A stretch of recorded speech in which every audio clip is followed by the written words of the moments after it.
Novel dinikahi CEO cantik. Bab 1, Pertemuan karena insiden. Ciit, sebuah mobil mewah berwarna merah mengkilap yang dikendarai secara ugal-ugalan mengerem mendadak saat menyerempet seorang lelaki yang tengah menyeberangi jalan. Brak! Tubuh laki-laki itu terpental dan terhempas keras dengan posisi menelungkup ke permukaan aspal yang basah. Kacamata minus yang tadinya bertengger manis membingkai, kedua matanya terlempar entah kemana. Keningnya yang terbentur aspal menjadi lecet dan berdarah, sementara koper yang dijinjingnya terlempar beberapa meter jauh ke belakang. "Heh, bisa nyetir tidak?" Laki-laki itu berteriak marah. Segera mengangkat tubuh, merangkak dan meraba-raba aspal mencari keberadaan kacamatanya. Hujan deras baru saja reda, sehingga aspal menjadi basah dan terdapat genangan air di beberapa sisi jalan. Membuat laki-laki muda itu sedikit kesulitan mencari keberadaan kacamatanya. Sampai ketika lututnya yang menumpu di aspal menekan sesuatu hingga terdengar suara retakan. Buru-buru ia mengangkat lutut saat menyadari jika benda itu yang dicarinya. "Ah, tidak, hartaku satu-satunya yang masih tersisa," ringisnya, terduduk lesu memegang kacamata yang retak pada salah satu lensanya. Dengan terpaksa memakai kacamata tersebut lalu, berusaha bangkit berdiri dengan meringis menahan sakit. Tertatih-tatih berjalan menuju jendela mobil bagian sisi pengemudi dengan amarah yang meluap-luap. Digedornya kaca jendela mobil tersebut, meminta sang pengemudi turun dan bertanggung jawab atas perbuatannya. 5 detik, 10 detik, 30 detik, sampai 1 menit, tak ada pergerakan apapun dari dalam mobil. Membuatnya merapatkan wajah pada kaca jendela yang gelap dan mengintip ke dalam.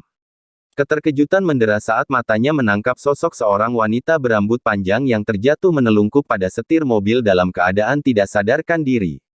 Seketika amarahnya menguap dan berganti menjadi kepanikan. "Nona, Nona baik-baik saja," teriak pemuda itu, seraya menggedor-gedor kaca jendela dan berusaha membuka pintu mobil yang terkunci. "Nona bertahanlah, saya akan mencari bantuan," teriaknya didera kepanikan luar biasa.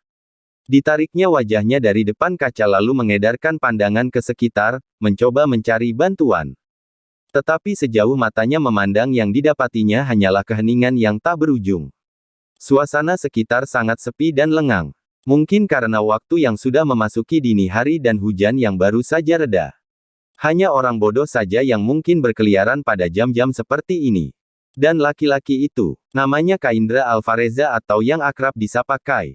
Sosok pemuda sederhana, polos, taat agama dan tidak sombong yang baru saja tiba di kota tersebut.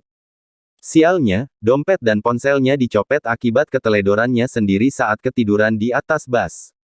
Membuatnya terpaksa harus berjalan kaki menuju tujuan karena tak memiliki ongkos sama sekali. Yang lebih sialnya lagi malah bertemu manusia gila lainnya yang ikut berkeliaran pada dini hari dan menabraknya. Kembali pada keadaan genting yang terjadi saat ini, Kai segera memutari mobil. Mencari celah agar bisa membuka pintu dan menolong wanita yang kemungkinan sedang sekarat di dalam sana. Begitu tak menemukan cara lain, ia lalu menyeret tubuhnya melangkah ke bahu jalan dan mengambil sebongkah batu yang cukup besar. "Maaf Nona, sepertinya saya tak punya pilihan lain. Saya terpaksa harus merusak mobil ini agar bisa menolong Anda." Tanpa berpikir panjang, laki-laki itu mengayunkan batu tersebut pada jendela sisi seberang pengemudi dengan sekuat tenaga. Prang! Suara pecahan kaca menggelegar keras mengusik keheningan yang ada. Serpihan-serpihan kaca jendela terjatuh berhamburan ke dalam mobil dan sebagiannya lagi berhamburan ke aspal. Tangannya segera terjulur masuk ke dalam melewati bingkai jendela. Menarik tuas pengunci lalu meraih kenop pintu. Membukanya dan langsung menghambur masuk ke dalam mobil tanpa berhati-hati. "Out!" teriaknya kesakitan, segera menarik diri kembali keluar dan memeriksa celana bagian belakang. Seketika wajahnya meringis melihat beberapa serpihan kaca menusuk pada bagian bokongnya. "Bodoh," rutuknya, segera membersihkan serpihan kaca yang menancap pada celana bahan serta yang masih berada di atas jok. Setelahnya, ia kembali menghambur masuk. "Nona, Anda baik-baik saja," ditariknya tubuh wanita itu dari atas setir dan menyandarkannya pada sandaran jok. Seketika aroma alkohol yang sangat tajam langsung menyeruak masuk ke dalam indera penciumannya. "Astagfirullah, ternyata Nona sedang mabuk rupanya," gumamnya. Merasa sia-sia bersikap khawatir dan panik luar biasa, ia membuang napas kasar dan menggaruk-garuk kepala. Kebingungan melihat wanita yang ternyata memiliki paras begitu cantik dan sempurna seperti artis-artis yang biasa muncul di layar kaca. Nona, Anda bisa mendengar saya?" tanyanya tergagap. Dengan ragu-ragu menyentuh lengan putih dan mulus wanita itu. "Ya Tuhan, ini kulit apa keramik? Licin benar," takjubnya sambil menepuk-nepuk pelan untuk menyadarkannya. Wanita itu menggeliat dan menggumam tak jelas. "Nona, Anda sudah sadar, bisa mendengar saya?" "Jahat, kamu jahat." Dengan mata terpejam, wanita tersebut berteriak memaki-maki. Kai spontan mengangkat kedua tangan ke atas. Bukan, saya bukan orang jahat." "Jahat, kamu jahat," ulang wanita itu lagi, tapi kini dengan intonasi rendah yang diiringi isak tangis. Kedua tangannya terangkat memukul-mukul secara serampangan, membuat Kai terpaksa memegangi kedua tangan wanita itu. "Nona, sadar dulu. Saya hanya ingin membantu. Saya tidak berniat jahat sama sekali," ucapnya, menahan kuat-kuat dua tangan yang tak berhenti ingin memukulinya. "Kamu jahat. Seminggu lagi kita akan menikah. Tapi kenapa kamu berselingkuh? Kenapa? Apa kurangnya aku? Apa? Nona, Anda salah orang. Saya bukan laki-laki yang Nona maksud. Saya laki-laki baik, alim dan sopan. Pacar saja tak punya, apalagi berselingkuh. Itu jelas bukan saya Nona." Balasnya, tapi sepersekian detik berikutnya tersadar sendiri. "Astaga, bodoh. Buat apa aku menjelaskan pada orang yang sedang mabuk? Kenapa aku jadi ikutan bodoh?" rutuknya pada diri sendiri. Melepaskan kedua tangan wanita itu lalu beralih mencari dompet ataupun ponsel yang mungkin bisa dihubungi. Membiarkan wanita cantik yang masih tertahan dalam sabuk pengaman itu sibuk sendiri memukul apapun di sekitarnya dan terus menggumam tidak jelas. "Nona, di mana dompet atau ponsel Anda? Saya harus menghubungi keluarga Anda," tanyanya saat tak menemukan apapun. "Jahat. Kamu jahat." "Hais. Saya bukan orang jahat. Saya hanya ingin membantu. Aku membencimu." "Ya ampun, jangan benci saya dulu, mohon kerjasamanya. Saya tak mungkin meninggalkan Nona yang cantik kayak bidadari begini di tempat gelap dan sepi seperti ini. Bisa-bisa Nona dibawa lari setan. Memang mau diperkosa sama setan," rutuk Kai sambil terus menggeledah mobil mencari ponsel wanita itu. "Kamu keterlaluan." "Yaelah, saya serius Nona. Tempat ini sangat sepi. Pasti banyak setan di sini. Kalau tak percaya lihat saja sendiri. Aku membencimu, benci.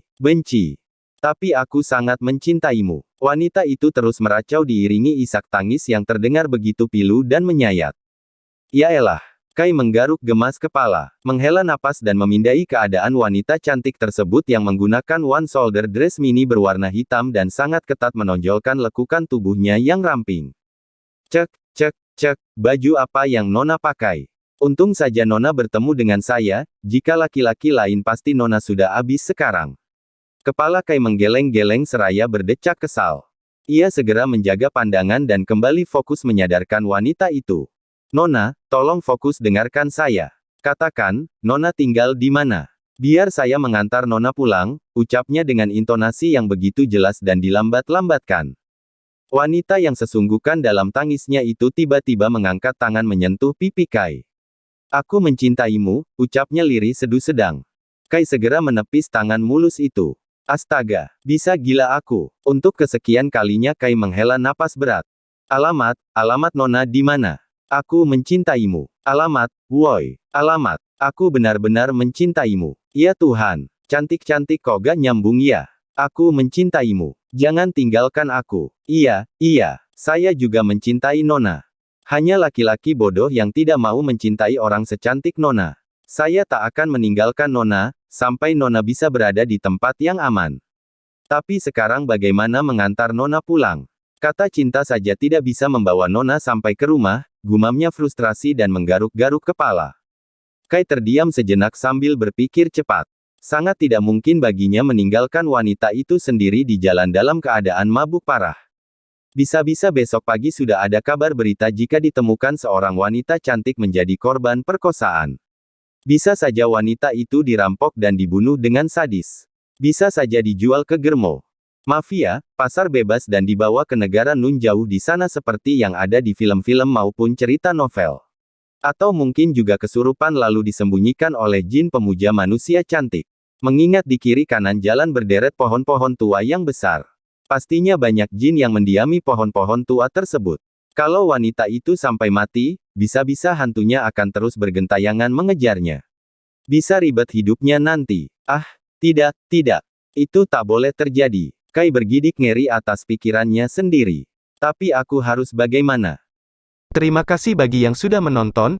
Jangan lupa like, komen, share dan subscribe. Karena like, komen, share dan subscribe itu gratis. Jangan lupa juga untuk menyalakan loncengnya, agar tidak ketinggalan bab berikutnya. Salam sehat buat semuanya, semoga rezekinya lancar, amin.